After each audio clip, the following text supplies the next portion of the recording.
Candid conversations, unfiltered opinions, and humor with Avag Beck's podcast. Hello, all. Welcome to another great episode. I have the pleasure of having Mr. Janneh Wright. He is the CEO of Primus, and we're going to find out what Primus is all about. So we're going to learn. There's going to be a lot to learn. I've had a conversation with him, and I do know he has a lot to share. So thank you for listening. And Janneh, welcome. How are you? Thank you. Thank you for having me. I'm great. Today's a nice day for this. Beautiful. I'm happy. I'm grateful that you made time to be with us today. So before we get into your journey, Primus, what do you do at Primus? So Primus is a business consulting firm that specializes in the back office services for nonprofits and small and medium-sized businesses. We specialize in accounting, human resource management, and administrative operational support.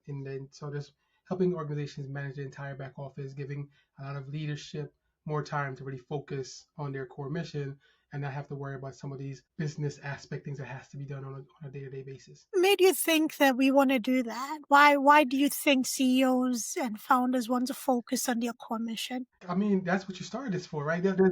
There's a I always remember. I think the book was Rich Dad Poor Dad, and it had this really great line that said that most business owners, most entrepreneurs are skilled tradesmen with entrepreneur seizures, right? Meaning that they know exactly how to do the thing that they want to do, but then realize there's a whole business spire behind it that they're like, oh wait, I don't want to do that. Right. When we came in, the idea is, okay, let's take that part off your hands that you don't want to do. That way you can focus on your trade, focus on your craft, focus on your skills, and grow a business that's going to really be supported to you, your next generation, and everyone else. Beautiful. Thank you for that. So how did you get started? How did you know that this was a pain point for founders and business owners? So it's really interesting. I graduated college in 2001, right around the September 11th and when I came back to New York City, most of the jobs that I was looking for were gone. Right. I have a degree in economics from the State University of Buffalo. And so trying to do the kind of analytical work, a lot of companies at that time were leaving New York City. I have parents here, I have family here, I wasn't ready to leave. So what I started doing, instead of finding any job, I started using some of my accounting skills with businesses in my neighborhood. So helping the local store do some of their accounting, some backup accounting that they needed to do because I haven't done accounting in a couple of years, some tutoring centers. And as I started working with them, what ended up happening was I started to see in a lot of ways how disorganized they were on the business side of things. So we started helping them with accounting. I started helping them with HR and IT and marketing. I became this like business handyman, right? I did every single aspect of the back office services. And from that, they started business owners are very good at like, hey, I found the jewel. Let me tell somebody else about you. So I started getting business from here, business from there. But after a while, you start to really see, doing everything isn't always the game, right? You can't do everything for everyone. So we started to really think of what exactly is it that these business owners really need that can cause them the biggest issue in their company, and it also could take up a whole bunch of their time. And that's why we started focusing on the accounting part, because not doing your taxes, not having the information that accounting give you, you can't really make the kind of decisions you want to make or need to make for your business growth. Start doing HR because HR is a landmine. You can make one mistake and it can cost you tens of thousands of dollars, from whether it's the Department of Labor, the Human Rights Commission, the Workman's Comp. So we start taking those things off the hands. And, like most business owners, as you start putting certain things off the hands, they started adding more things to their side. So then we started realizing, exactly. So we started realizing that, there's a place where we can also help them with administrative support, right? To doing some of the calendaring and the email management and filling out documentation and data entry management. So just trying to take more things off the hands, because focusing on your mission, focusing on the goal is how you're going to raise the funds and the money that you want to raise for the longevity of your organization. Absolutely. Talking about referral, for anybody who knows New York City and the boroughs and how closely knit most of those communities are, at what point did you realize, when auntie, uncle, cousin, neighbor told this other person, at what point did you realize, what, I enjoy this, but I might have something here? It really came. It took a little time for you to realize it, because it wasn't automatic, right? Someone say something, and that person has to take 10 days to figure out if they want to call you. Then they call you out of nowhere. You start realizing After a while, working for, wait, how did you meet? How did you know my? And they mention who mentioned them. Yeah. And you start hearing about these CEO groups where the name of your company is being talked about without you even knowing anything about the group in the first place. So it's like that. So there is a thing where people start talking about you. Mm. Part of what I learned later on in life, which I wish I understood in the beginning, is how to leverage that, right? Start, hey, where did you learn about me? How did you learn about me? What were you talking about? What exactly made you want to call me? I didn't do any of that in the beginning, which I wish I would have, because I think it'll help us grow a lot quicker. But then when you start asking those questions, you start to realize that what people are looking for is the ease, right? You're taking a lot of pressure off of someone, and they want to tell everybody about that pressure that you're Right. taking off of them. They want to, I always talk about one of my first clients. The reason she became a client, the reason I approached her in the first place, because I used to see her every Friday walking away from her office with these two big bags of just huge, large bags. And then one day I walked up and like, oh, what's in the bag? She said, oh, it's just some work I have to do, some accounting work or some HR work I have to do. And then on Monday, you see her come back with the same two large bags. I'm like, I'm guessing the weekend and life happens. So you didn't get to do it at home. And that's what made me realize that there is a niche here.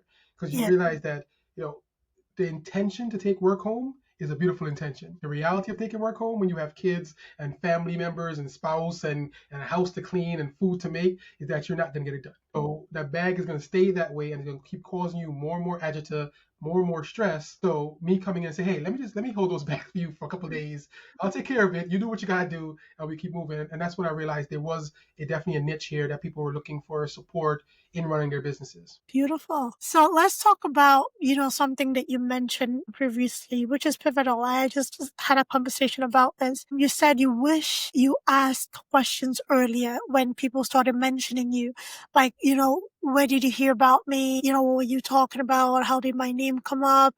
What are the things that person mentioned I did for you? Do you think that there's a cultural element, when it comes to humility, staying humble, not asking too much questions, not seeming like you're prying, played into that? Absolutely, absolutely. We as a people don't really ask questions about anything, right? Whatever lands in front of us, we're gonna take it and keep moving. Good or bad, we're gonna work through it. We're gonna figure it out. Right. So when it comes to those kind of things, it's kind of hard to think. I think one of the reasons that I realized this was an issue for me is what I called myself, right? I wasn't a CEO.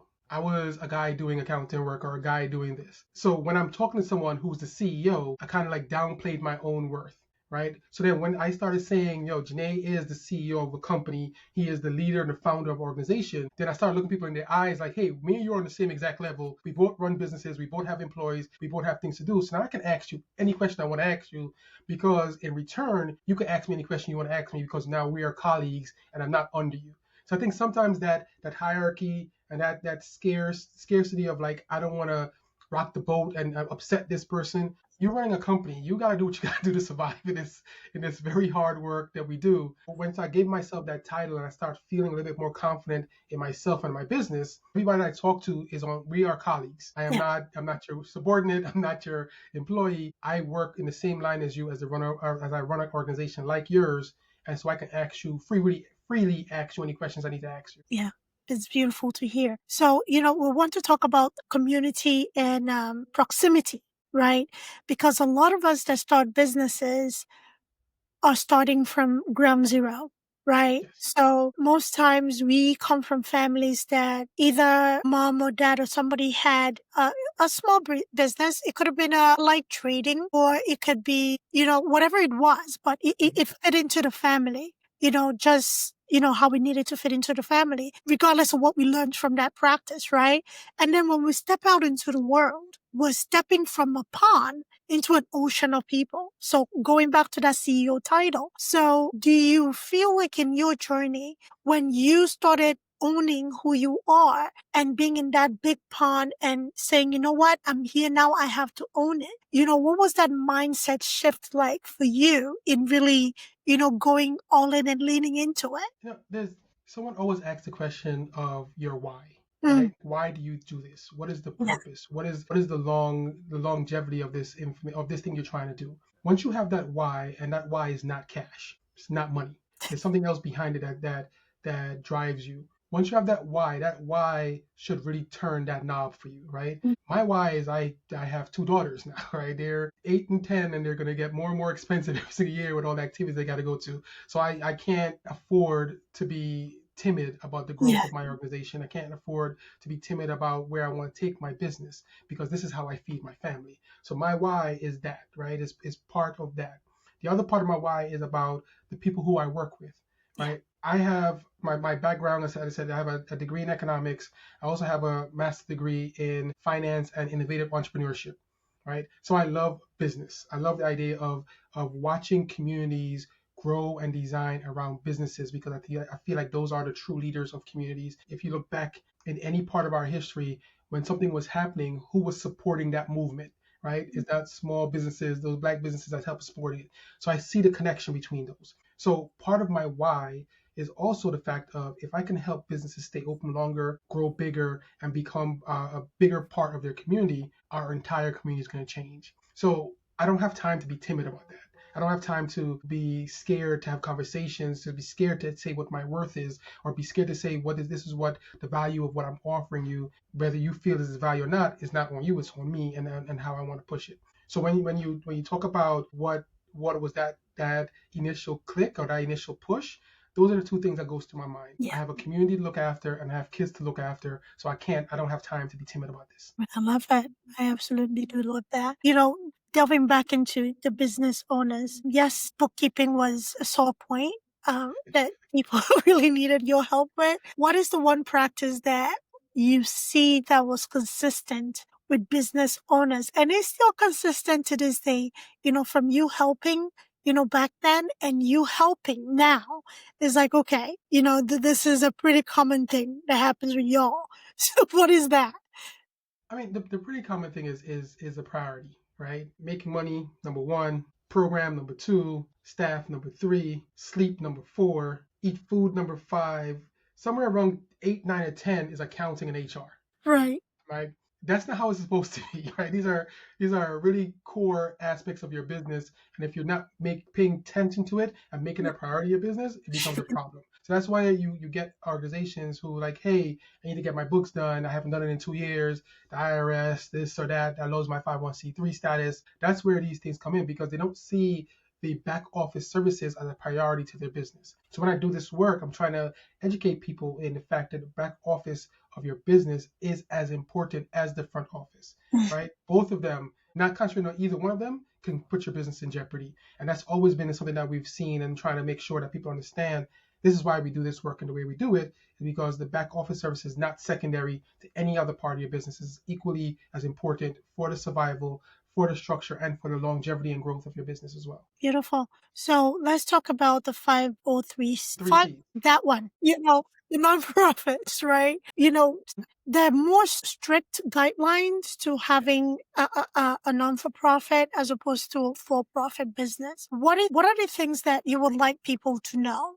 going into non-for-profit? Because we just talked about possibly losing a status, right? Yeah. So what are priorities that before a person establish a nonprofit, we're going to talk about establishing it in conjunction to already existing business. But before you go to establish that, what are the things that you should consider? So I think sometimes people have misguided belief that a nonprofit is different from a business. It is not. It is the As a exact business. same thing. It is a business through and through. You have to raise revenue, you have expenses, you have employees. So I'm gonna say it, not to get anybody upset. You have to make a profit, right? The difference between a nonprofit and a for-profit is what happens to that profit, right? In a for-profit, you're the owner. That profit goes in your pocket. You can do whatever you want with it. In a nonprofit, that profit gets re-established into the business to continue operations into the next year. There is no ownership of a nonprofit, right? So everyone involved in it, you could be the founder and leader of a nonprofit, and your board could fire you, right? So understand there's Yeah. a complete difference in that aspect. But a nonprofit is a business. No matter what anybody tells you, it's a business. Now, in aspect of the government, there's certain regulations for this business, and the reason for these regulations is the fact that as a nonprofit, you don't pay any taxes, right? That's the major issue.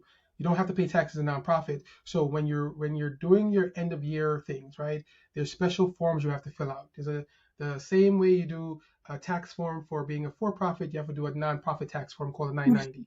If you don't do that 990 over, I think it's 3 years straight, you can lose your 501c3 status, which means you can no longer be tax exempt and you can no longer take donations from individuals. If you're taking donations from individuals, you can get a lot of issues, a lot of more problems with the government because the money that they're giving you is also tax deductible to those individuals. So those are some of the things that you have to think about, because losing that nonprofit status is a big thing. It's a pain to get back, but it takes work to do, and you just have to do that work. But in aspect of thinking through what you're trying to accomplish, you should not see any difference between the two businesses.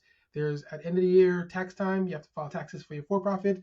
You have to file taxes for your nonprofit. You don't have to pay taxes on the nonprofit, but you still have to file a form that tells the government how much money you've made, who's getting paid, what's happening in the business, so that way they can regulate to ensure that you're not stealing money from people. But I think people should not go into nonprofits thinking that it's different than a regular business, because that's how you're going to mess up and how you're going to fail. Still got to pay a tax, still got to do your tax forms, still got to hire people, still got to raise money, still got to pay expenses. You can still have to pay contractors. All those same rules that apply are exactly alike. So I think that's one of the things that we try to get people to understand, that this is still a business. We still have to run it in the same way we run any other business. Right.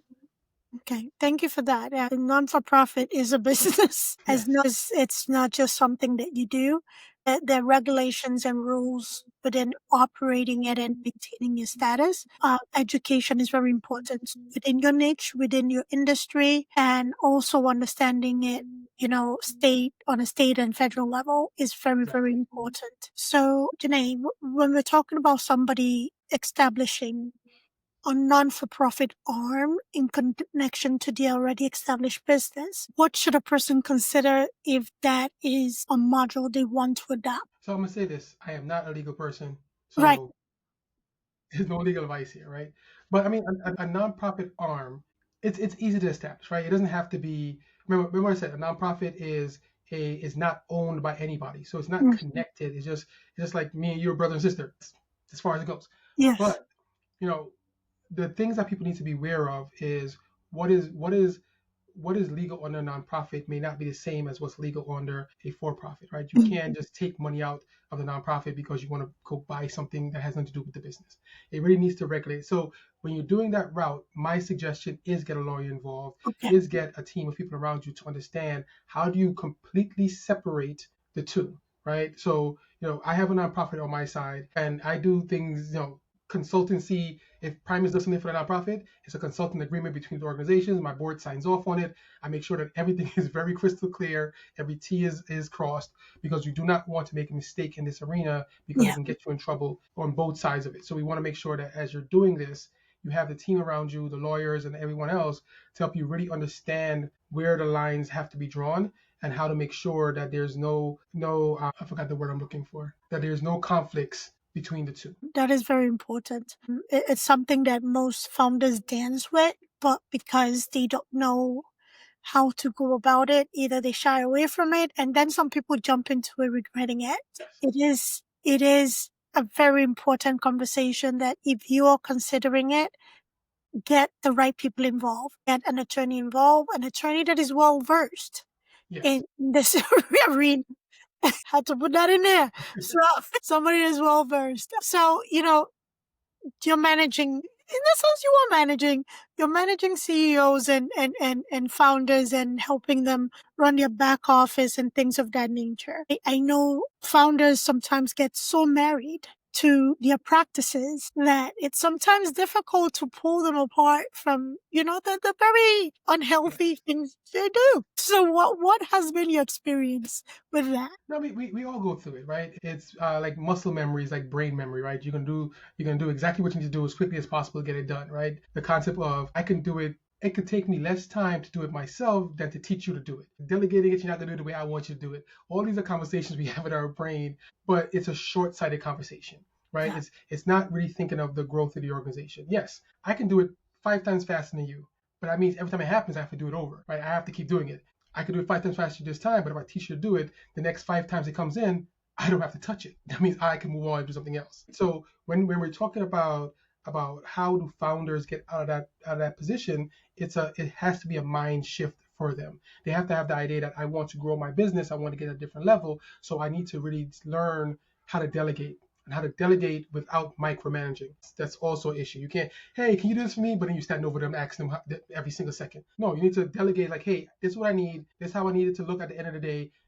Can I get it by Friday? And I'm Yeah. gone. That's it.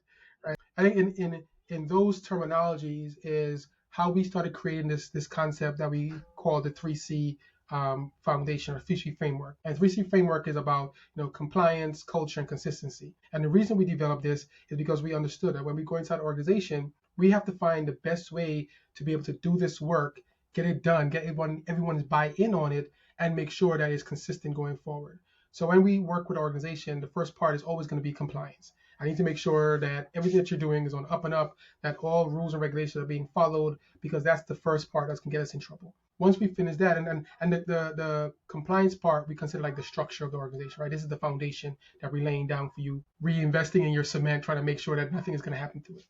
Then we talk about the culture, which we call of like this the experience or the heart of the organization, right? How does everyone who interacts with your business interact? How would everyone who interacts with your business experience your business, right? Whether you're a solopreneur or you have a large company, your employees interact with your business. What's their experience? Do they like coming to work, or do they want to quit on you every 5 seconds? How does your customers interact with your business? Do they trust the work that you give them? Do they trust your information? Do they trust your food? Do they trust you taking care of their kids? Or how does that interaction work? Because once we have those two, and this is coming from the mind of the founder, right? Once you have those two, the next part is the consistency part, which is the engine, which means now we're going to take that stuff out your brain and write it down. We're going to make SOPs. We're going to give people a tangible way to see how you want things done. Because now you just created all the parts for it, and now we're going to use that engine to drive it forward. Once you're doing this, it will help you delegate a lot easier. It will help you make sure that people are doing things in a consistent way, because if your culture is off, the consistency is going to be off. If the consistency is off, you're going to lose employees, you're going to lose clients, you're going to lose customers,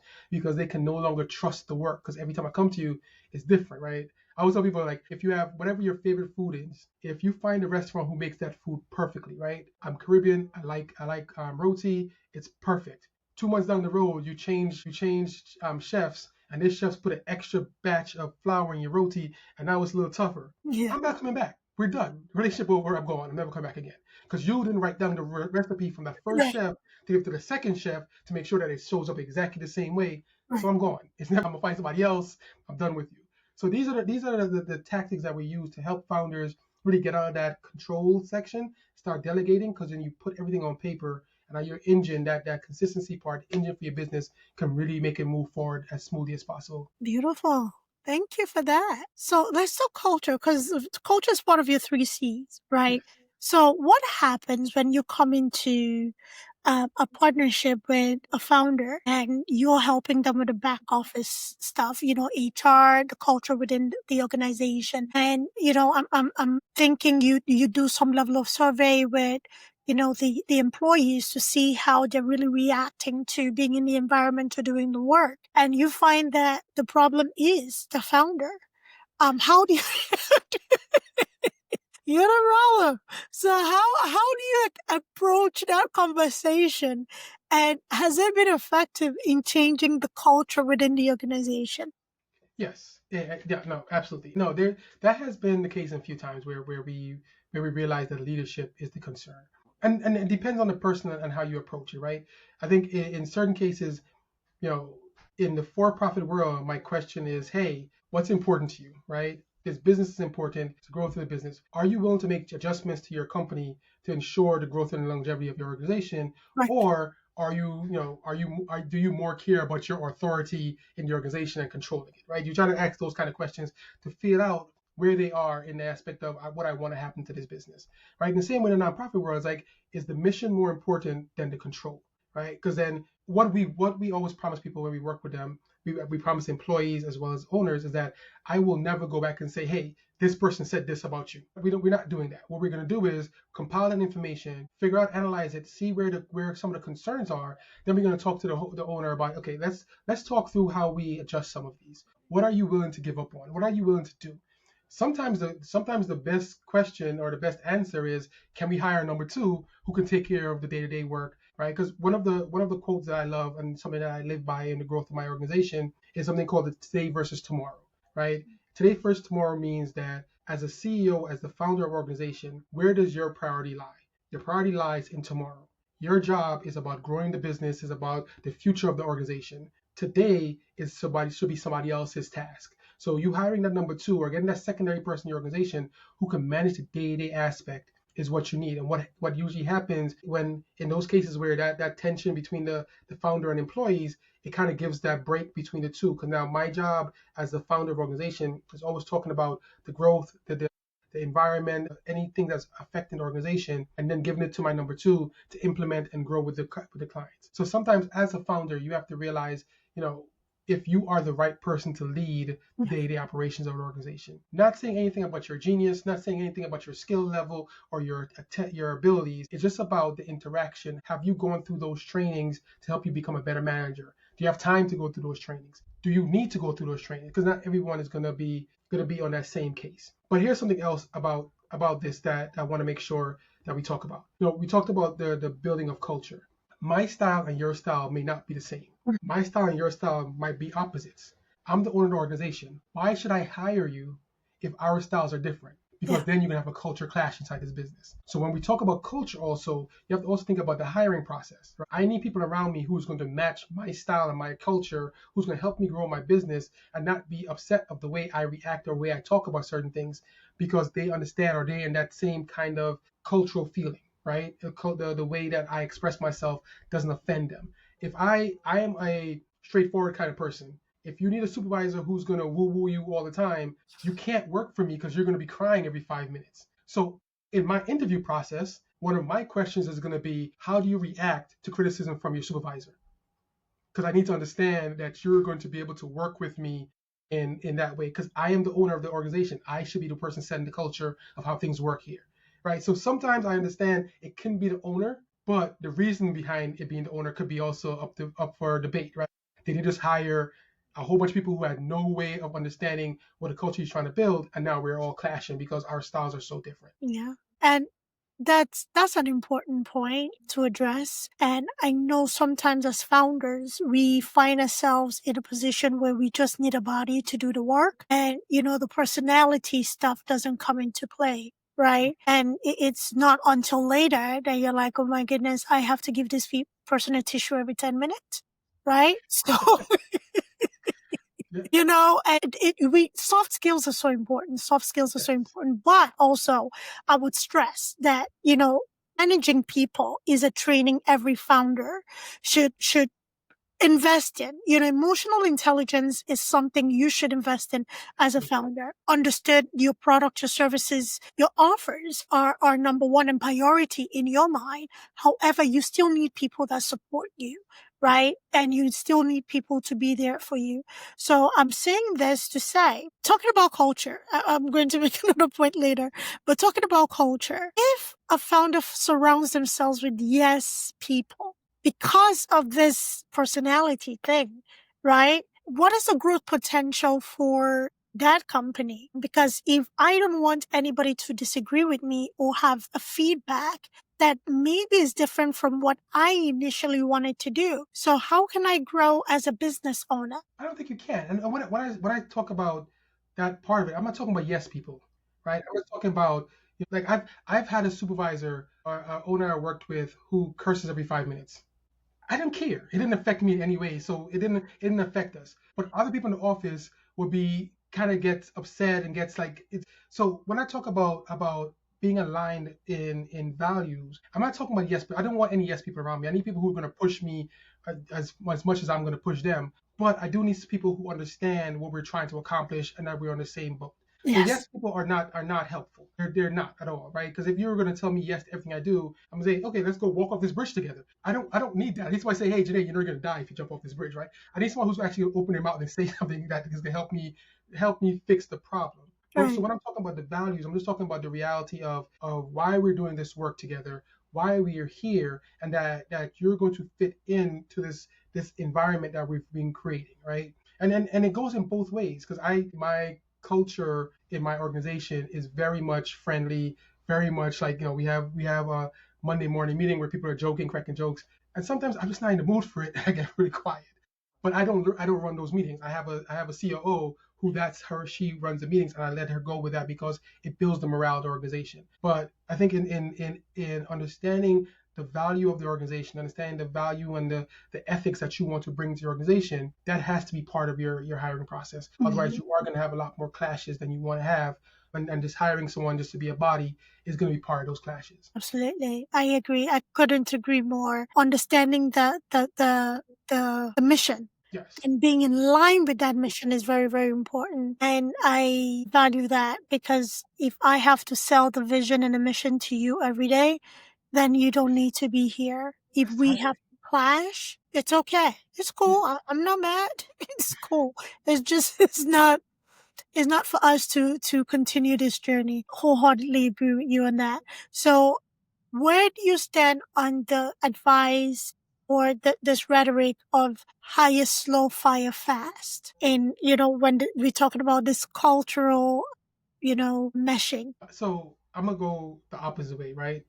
The fire fast part. Okay. That is essential, right? I have succumbed to the let me give him another chance, let me try again, let me push this, and then Yeah. 4 months later, after I paid them 4 months of salary, I fired them because they're not doing the work that I saw they weren't doing on week three. Yes. So analyzing things, seeing things, being as transparent and upfront with your employees is important. It's not just for you, but it's fair to them as well, right? You have people sitting in your office thinking they're doing a great job, then you wake up on Friday morning saying, hey, you're no longer working here. That's not fair to anybody. Yeah. So being transparent, being upfront, being saying, hey, this is not working, this is where I need you to make changes is essential. Firing fast for me is the essential part of it because if you're feeling something about a person and you are expressing that to the person and it's still not working out, why waste the money on keeping them aboard for longer and longer, right? And I've been one of those people. People have been here for way longer than they should have been here, just out of loyalty, just out of who they were, just out Yeah. of whatever family issue you're having, and it's costing Point. me money. And they, right? The hire slow part is the part I have a problem with, right? No. And if you're talking about hire slow in essence of timing, I've been through potential interviews which I'm being interviewed 6 times. That's ridiculous, Yeah. right? I'm looking for a job. You're going to end up losing me because I'm not.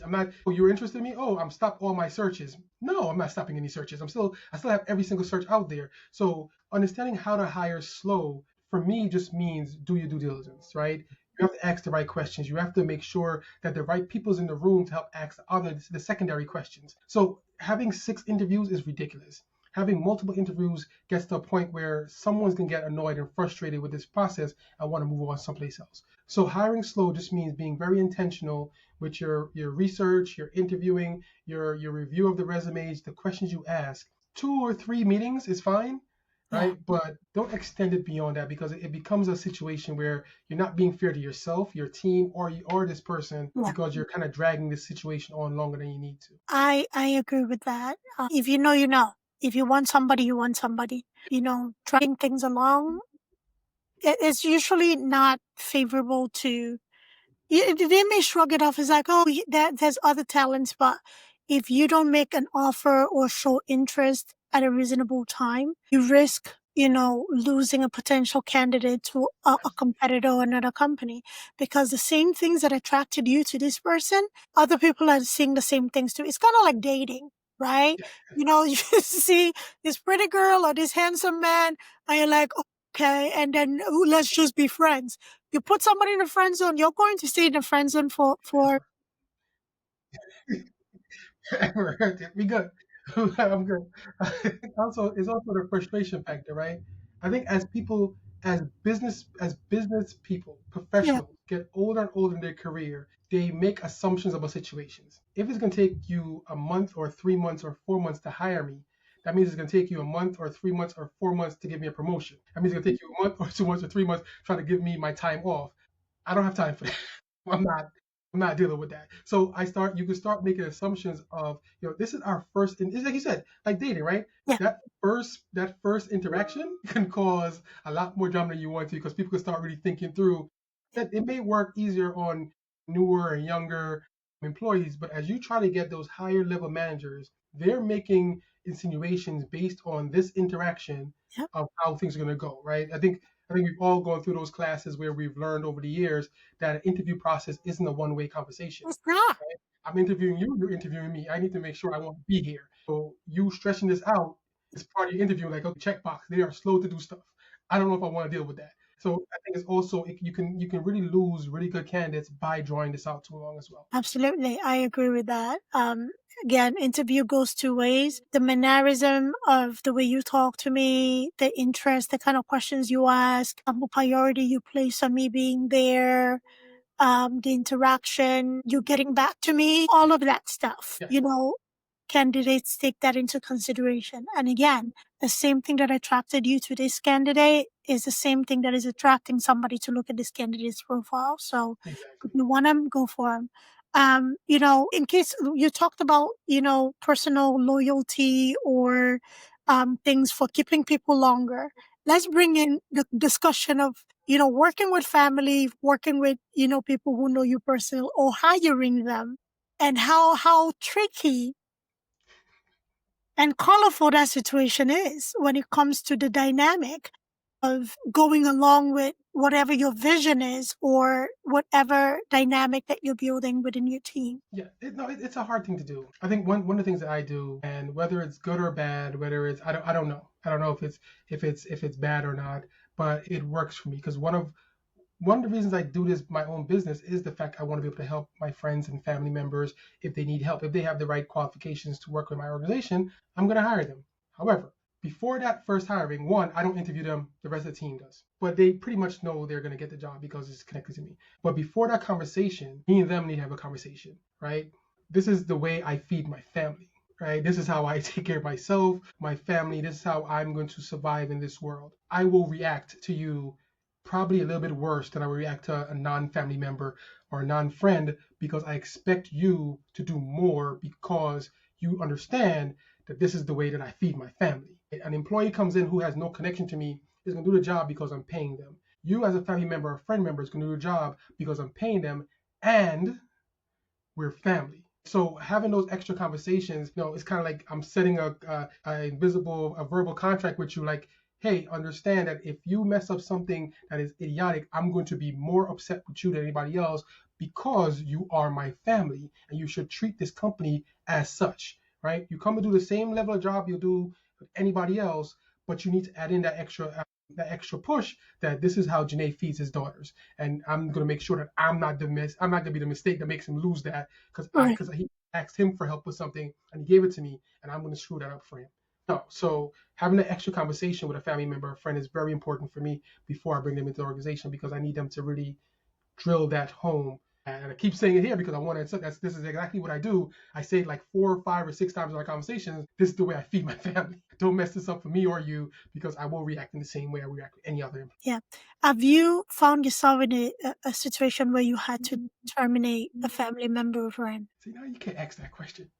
Sorry. Yes. No, yes. No, it has My bad. happened. And you probably see it, so it doesn't matter. No, it happened. And it really hurt that I had to do it. It really did hurt me because again, you know who you are in my family members and you did something that can and did jeopardize my business. So understanding that I had to let you go, but it hurt. Like I didn't actually want to talk to that person for a while because you should have known better in the fact of like that the simplicity of it was so egregious Mhm. that you should have just given a slap in my face. It'd have been easier. But I had to because again, my daughters are part of my why I do this work. I agree. It's never an easy decision, and one thing I've learned from it is a hard lesson. Um, have I completely learned from it? I think so. It's a hard lesson nonetheless, but it hurts. It does. It's very painful, and that's why most people advise that you do not mix family with business, right? If you know me personally, I will help you in other arenas, I recommend you or whatever, but it goes with the same conversation. My name is on this, so don't mess up, right? So whatever you decide to put your whole entire foot down your throat over there, you deal with that. The heart, I think that the emotional toll it takes on cutting somebody loose, especially somebody that you wanted to help so Yeah. badly, right? And, they didn't even return half of the energy. It's really, it is hurtful. So people, please listen to us from personal experience. If you can avoid it, avoid it. If you need to have that conversation beforehand and Yes. stress your point, please do it. No, absolutely. Because it's I think it's important for us to be mechanisms for economic growth for everyone close to us, right? As you said, I feel in the same exact way. Whether I hire you, I gave you money, or I gave you a referral to a job, is the same exact thing to me. Because that job I gave you a referral to, yes, I'm not your boss, but that person's hiring you on my name. So in the Yes. same way is the same thing for me. But it's rather us have that hard, straightforward, sit down conversation with people rather than not hire them, right? Because at some point, our success needs to be a light to the people who are closest to us. And if we can bring them in to help them, we should. But they need to understand the rules and regulations behind that, because this is how we are surviving. And if you're going to come in here and play around and do stupidness that's going to jeopardize my company, you're not just harming my company, but you're harming our relationship forever. Right? So I can't say don't do it, because I feel like we ran a business, we're successful, we should do it. But that person has to be in that same level of, I'm going to come in here and I'm going to support my people 115% more than I do to anybody else, because these are my people. So Yeah. it's kind of like that catch-22 situation for me. It has to be buy-in on both sides. It cannot be one-sided. And sometimes you have that buy-in initially and then it wanes, right? Yes. And the issue, I shouldn't really call it an issue.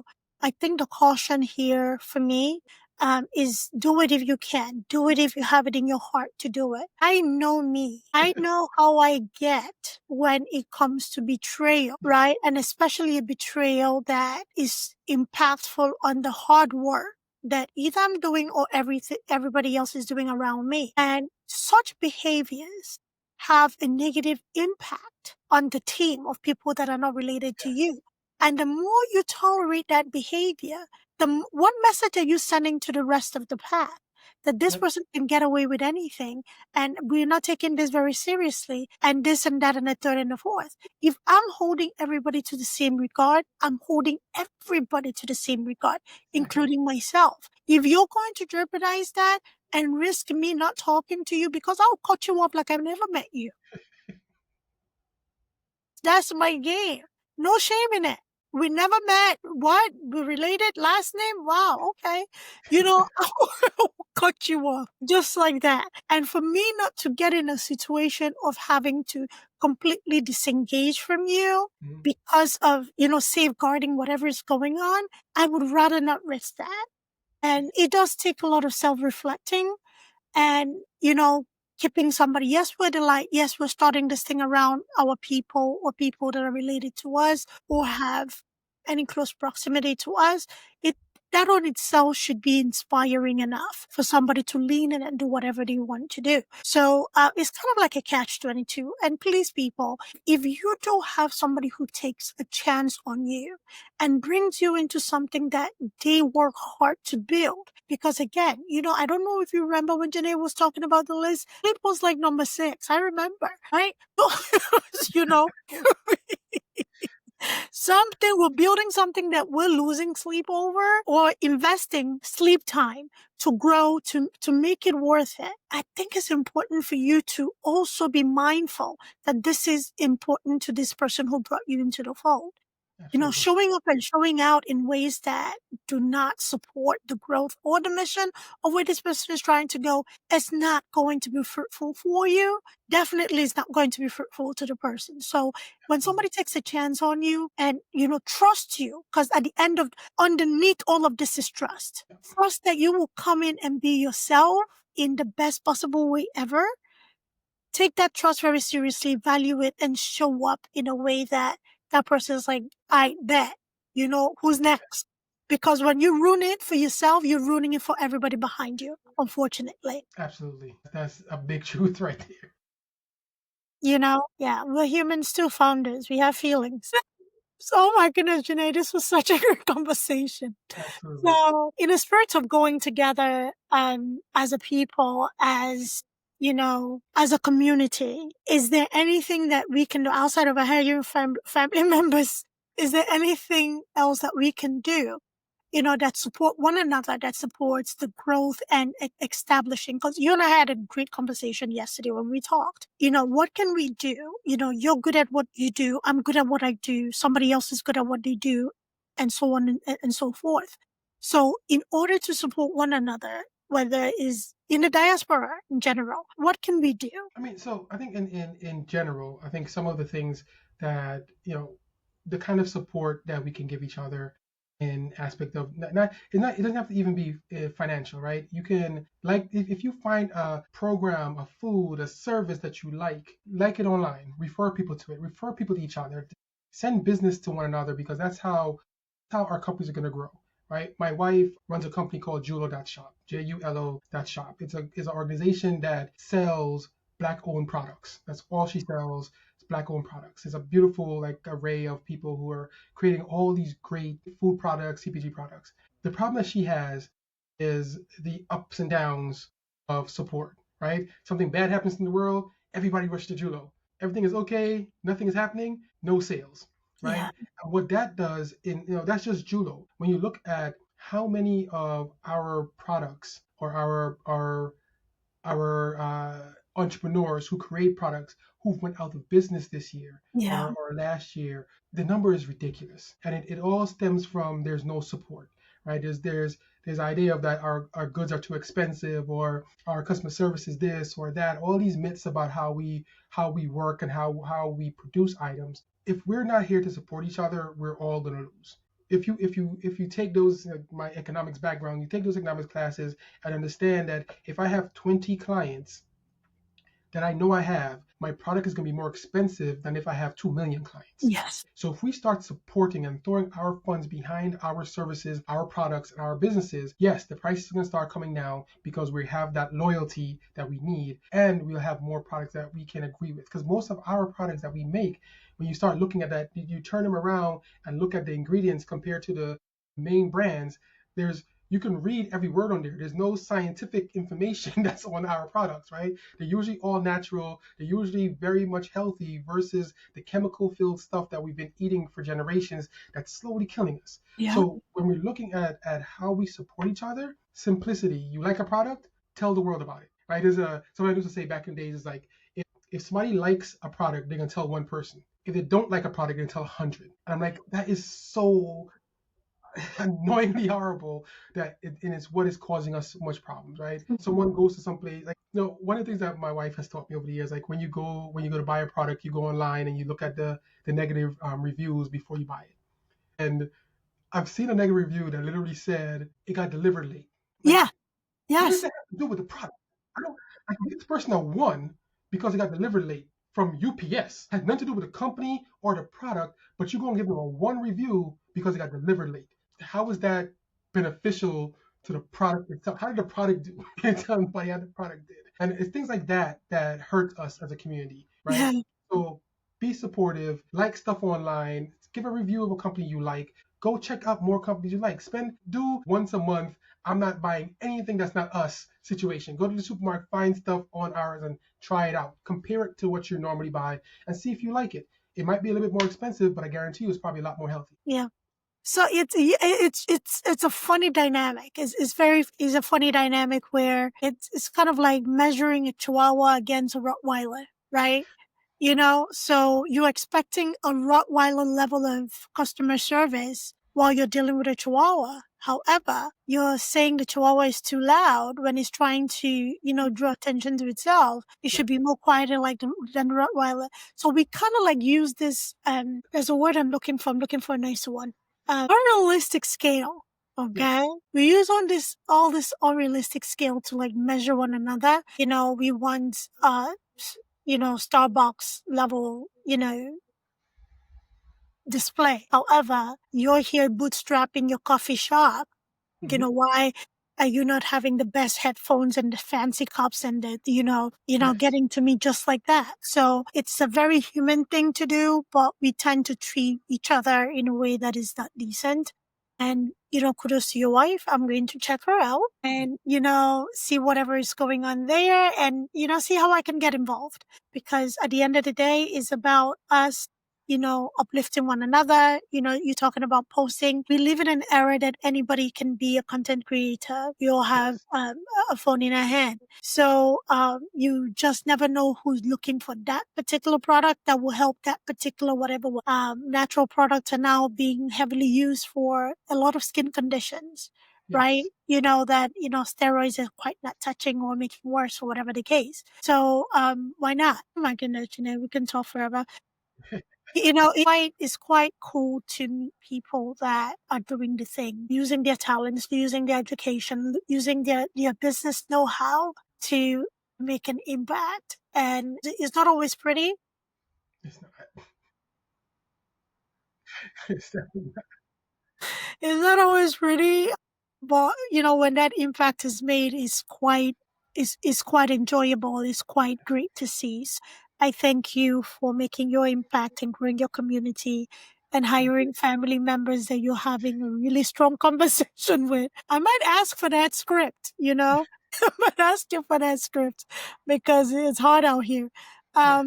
So please, before we wrap up, please let us know the product and services that you offer. How can our business owners, founders, CEO, either in the Northeast, specifically with New York, New Jersey, Pennsylvania, and everywhere around, or globally or even nationally, can find you and work with you? Yes, just meet me on my website is www.primusco.com, and you can send me a comment on there, and I get back to everyone. So if you send a question there, I'll definitely answer. But just connect, and we can make sure that we're always able to help each other, and we always can grow together. All right. Are you on any social media? Yes, I am. I think I'm on almost all of them. So most of them are just my full name, Janneh K Wright. So Okay. that's always on the screen. Or Primus Business Management is the other name that we use. All right.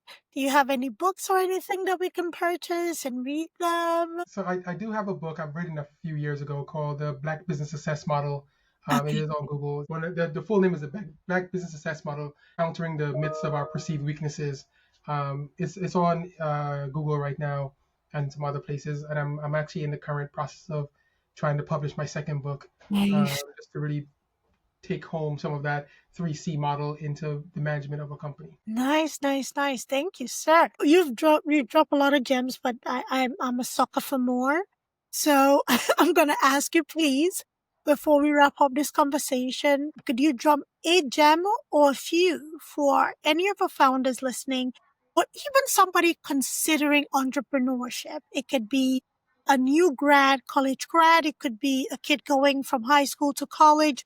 It could be somebody at a midlife level, changing careers or considering changing careers and starting a business. Sure. I think, one of the things I'll tell people about entrepreneurship is that it is hard.